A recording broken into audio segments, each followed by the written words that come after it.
Assalamualaikum dan salam sejahtera. Sejak akhir-akhir ini, negara menghadapi pelbagai cabaran yang telah menggugat kestabilan politik negara.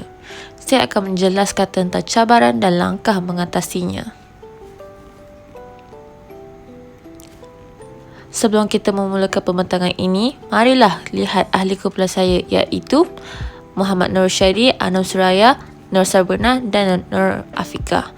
Tanpa melengahkan masa, mari kita mula. Sebagaimana yang kita tahu, Malaysia mengamalkan sistem demokrasi berparlimen.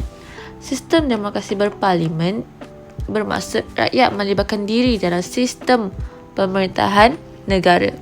Raja-raja Melayu pula menjadi lambang taat setia rakyat. Melalui sistem ini, rakyat berpeluang membentuk kerajaan. Rakyat juga bebas memilih perwakilan melalui pilihan raya. Dalam pilihan raya, rakyat berhak menyokong, mengekal atau menukarkan kerajaan yang sedia ada dalam proses pengundian semasa pilihan raya. Berikut merupakan ciri-ciri sistem demokrasi berparlimen, iaitu raja berperlembagaan, parlimen, perlembagaan, parti-parti politik, kebebasan asasi dan sistem pengundian.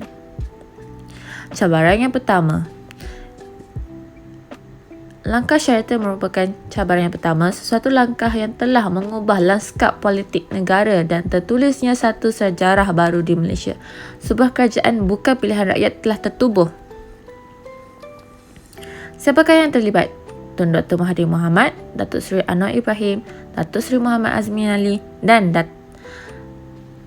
tak dilupakan Tan Sri Datuk Muhyiddin Yassin. Kronologi langkah syariah ialah berdasarkan jadual perbandingan kerusi di Parlimen selepas PRU14 dan selepas berlaku konflik dalaman parti.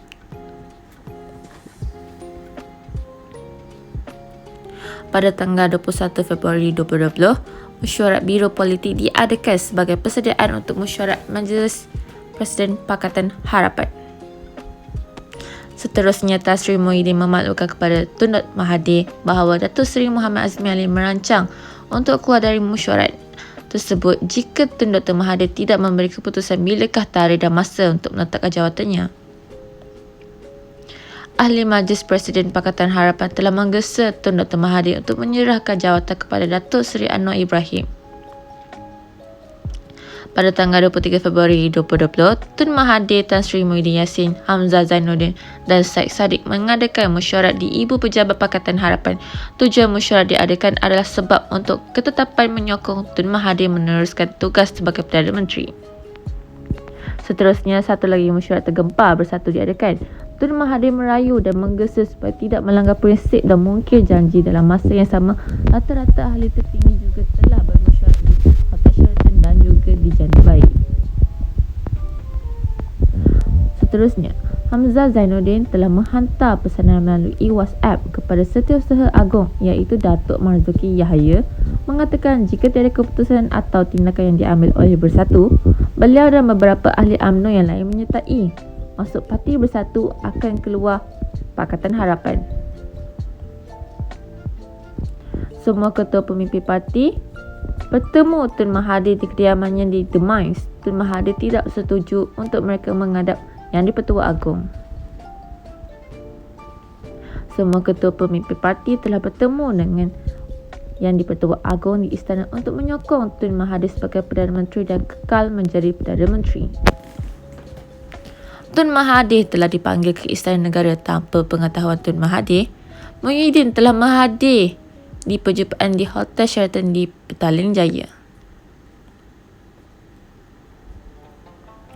Tun Mahathir telah memaklumkan Syed Saddiq beliau tidak menghadiri perjumpaan tersebut, manakala Datuk Seri Mukhris tidak dimaklumkan mengenai perjumpaan di Hotel Sheraton. Langkah-langkah mengatasi. Pertama, Tun Mahathir tidak bersetuju dengan langkah tersebut. Ahli Parlimen Bersatu bertemu Perdana Menteri Interim Tun Mahathir di Yayasan Al-Bukhari. Kedua, Presiden Bersatu Tan Sri Muhyiddin Yassin bersama pimpinan UMNO, PAS dan lain-lain bergerak ke Istana Negara. Ketiga, Tan Sri Muhyiddin dan pimpinan Parti Muafakat Nasional meninggalkan Istana Negara selepas menghadap Yang di-Pertua Agong. surat peletakan jawatan Tun Mahathir sebagai Perdana Menteri Malaysia dan sebagai Pengerusi Bersatu dihantar ke Istana Negara dan Ibu Pejabat Bersatu. Sebagai Perdana Menteri, Pejabat Perdana Menteri telah mengeluarkan kenyataan akhbar mengenai peletakan jawatan Tun Mahathir.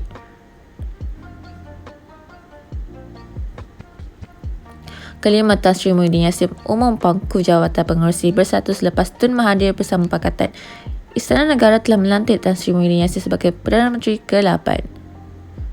Dan kesan daripada langkah Sheraton ini telah membuatkan negara tidak mempunyai kerajaan selama 5 hari, dan pada ketika itu Malaysia telah menunjukkan peningkatan risiko COVID-19. Tanpa melengahkan masa, kita teruskan pembincangan ini kepada cabaran yang kedua. Cabaran yang kedua ialah melibatkan hubungan diplomatik antara Korea Utara dan Malaysia.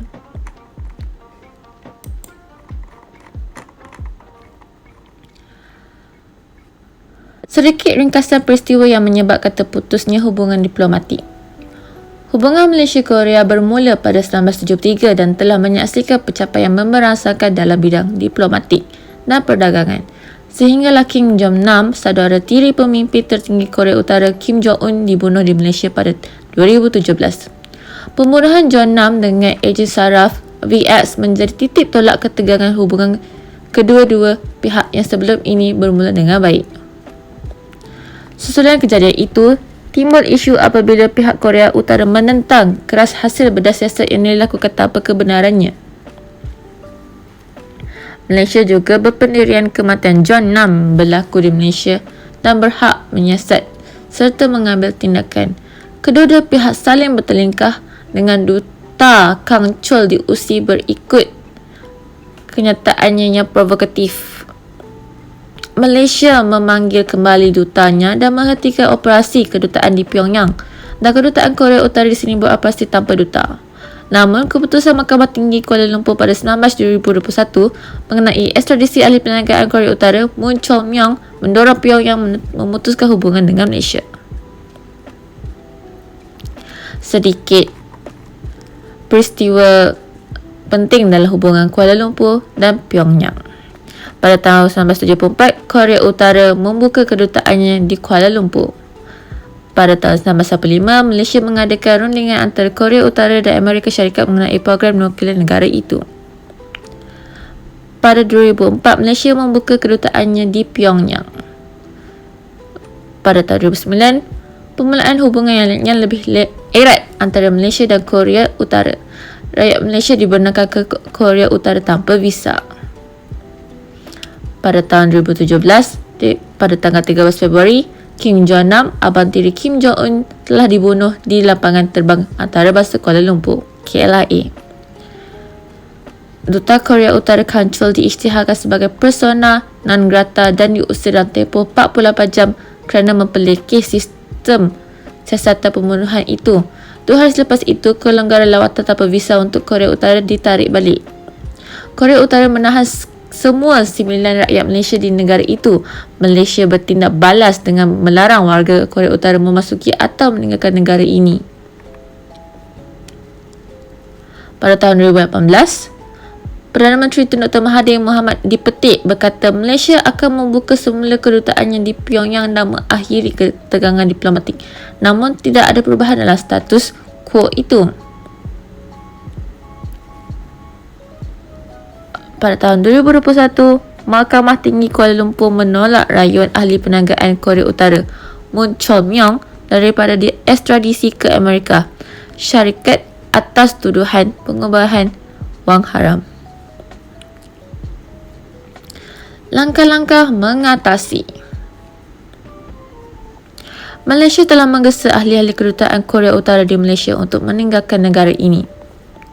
Seterusnya, Malaysia telah memperketatkan sistem keselamatan dalam negara. Malaysia telah mengambil sepenuh kesediaan untuk menjaga sepadan negara. Angkatan Tentera Malaysia juga telah meningkatkan tahap kesiapsiagaan keselamatan cyber. Kesan Kesan diplomatik di antara Malaysia dan Korea amat memberi kesan kepada negara, iaitu Malaysia telah terdedah kepada ancaman keselamatan daripada Korea Utara yang semestinya diguruni kerana kehebatan mencipta nuklear. Marilah kita ke cabaran yang ketiga. Darurat COVID-19. Apakah itu maksud darurat? Keadaan yang mencemaskan atau menyusahkan kesukaran yang timbul dengan tidak disangka-sangka. Keadaan yang serba sulit disebabkan oleh ancaman musuh. Darurat COVID-19 ialah penularan wabak COVID-19 yang membimbangkan dianggap darurat yang besar dan harus dibendung demi kesejahteraan negara. Cabaran yang dihadapi dalam sektor politik ketika pandemik COVID-19 ialah Parlimen tidak boleh bersidang. Parlimen menjadi terhad serta ditangguhkan kerana kerajaan bertindak dengan cemerlang untuk melaksanakan Perintah Kawalan Pergerakan pada 18 Mac. Perhimpunan Agung tidak dijalankan oleh pemimpin-pemimpin politik secara terbuka. Hal ini kerana Perhimpunan Agung Politik haruslah menggunakan teknologi digital, iaitu norma baharu bagi mengelakkan daripada berlakunya kluster baru. Selain itu, kos pembelajaran yang tinggi untuk membantu rakyat yang mengalami kesusahan serta krisis ekonomi berlaku di Malaysia. Penutupan hampir semua sektor perniagaan seperti sektor pelancongan, syarikat penerbangan, perhotelan dan permis-permis perniagaan serta menjejaskan mereka yang bekerja selama hampir 3 bulan disebabkan kerajaan telah melaksanakan PKP. Langkah-langkah menangani darurat COVID-19.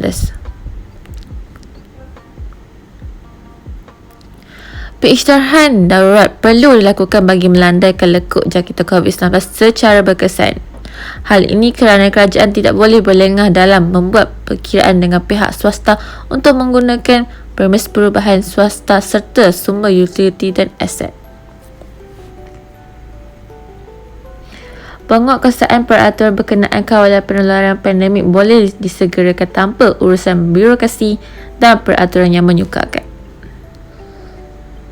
Selain itu, Akta 342 telah memperuntukkan kuasa tertentu untuk mendapatkan kerjasama daripada pihak swasta namun tidak mencukupi. Kesimpulannya, Malaysia adalah sebuah negara demokrasi berparlimen yang menuju ke arah kemodenan. Kerajaan yang dipilih oleh rakyat pula perlu bijak dengan memenangi hati rakyat dan tidak boleh berat sebelah, kerana keadaan ini akan menjatuhkan kerajaan pemerintahan pada masa yang akan datang. Selain itu, setiap individu juga akan dilindungi kedudukannya dan boleh menggunakan hak mereka untuk menentukan tampuk pemerintahan negara. Sistem raja berpelangbagaan menjamin kedaulatan negara sewajarnya menerima tumpuan taksati rakyat yang terpelihara dalam lingkungan undang-undang yang didaulatkan oleh proses sistem raja berpelangbagaan itu sendiri. Maka tamatlah pembentangan ini. Sekian, terima kasih.